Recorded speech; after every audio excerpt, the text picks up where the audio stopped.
Gracias. Trataré de ser breve. Thank you. I'll try and be very brief. When I was 18, I was a guerrilla fighter.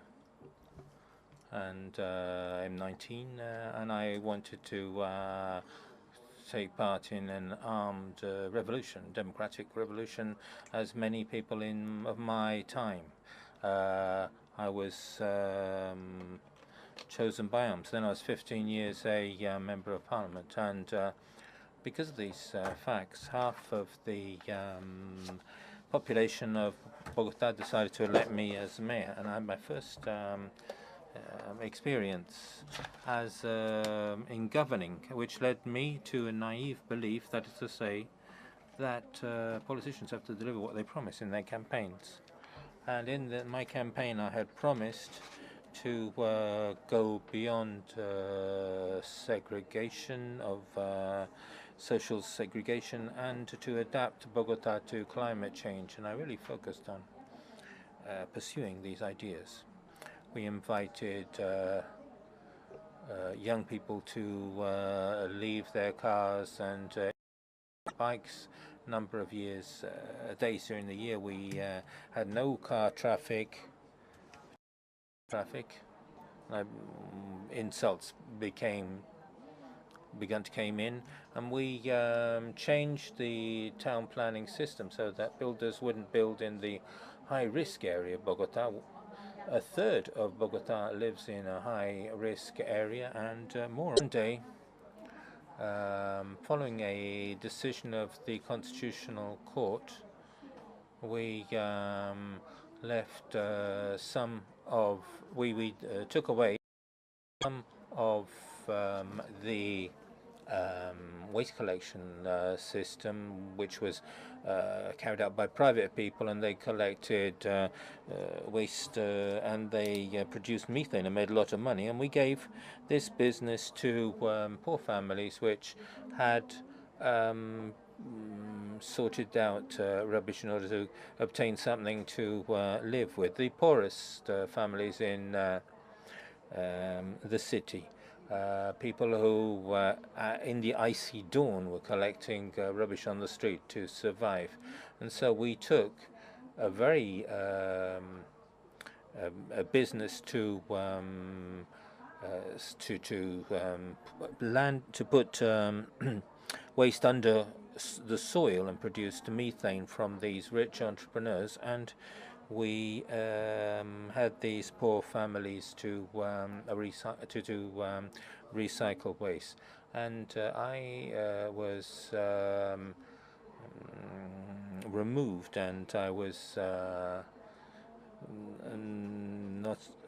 made ineligible for 15 years. But thousands of people came out on the streets to protest against this decision, which removed me.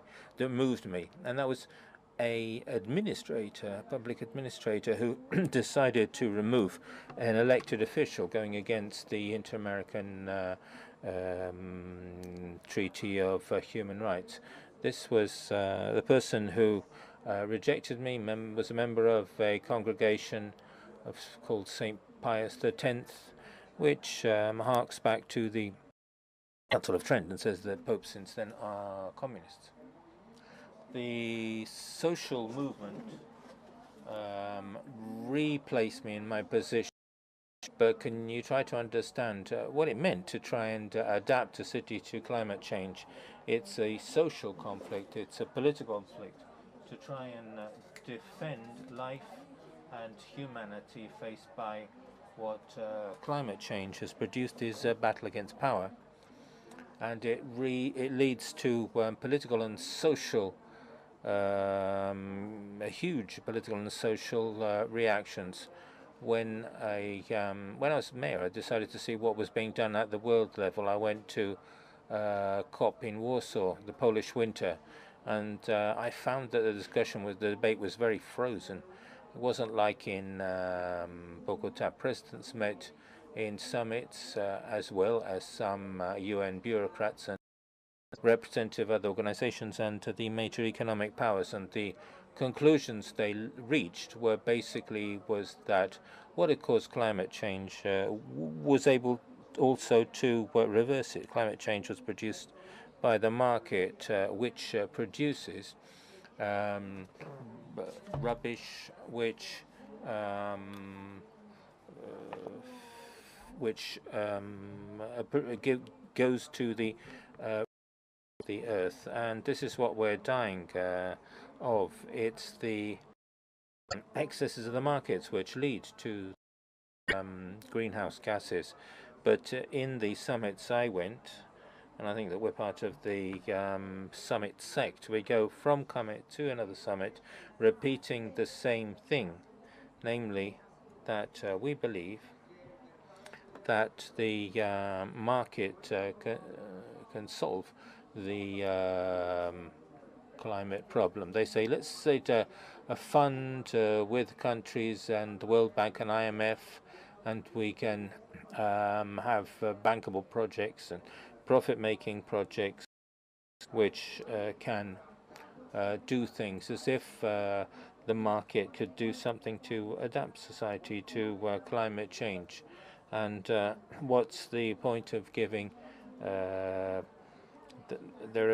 how can this how much is water worth? How much is it worth to get people to move from areas which are high risk to areas which are not high risk? How much are new technologies to avoid greenhouse gas emission?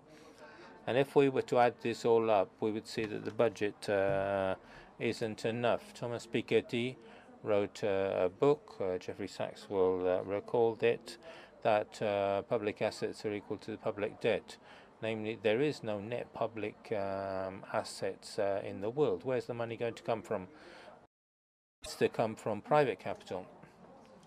It's international capital flows where taxation can recover the recourses with which climate change adaptation policies can be funded. That's the only place we can get it from. But saying this means that we have to speak about regulating the market at the we've been saying this for 30 years. Even socialists are saying that the market can't be regulated, that the market, like a divine artifact, produces heaven on earth, and that any action against action on the market leads to inefficiency and leads to worse lives. But the market is putting an end to life on the planet, and if we can't regulate this on the planetary level, we won't be able to stop climate change, which means more radical measures than the ones which have been taken in the famous UN COPs, and probably more than what will be decided in Paris. So what actions are possible? Are we just going to go from summit to summit, or will the mayors of the world convene the multitudes, as another Italian communist Antonio Negri said? The new subjects of society, who are they on the planet? The rulers or the people? The people organize the multitudes which can be constituents of a new paradigm of thought and action, a thought and action which leads us to a more austere society. In the past, we were told that the paradigm of the man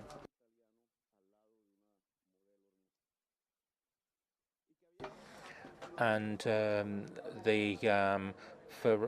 before we thought that things like the economy was like that we built a Ferrari and then the city should be built around that.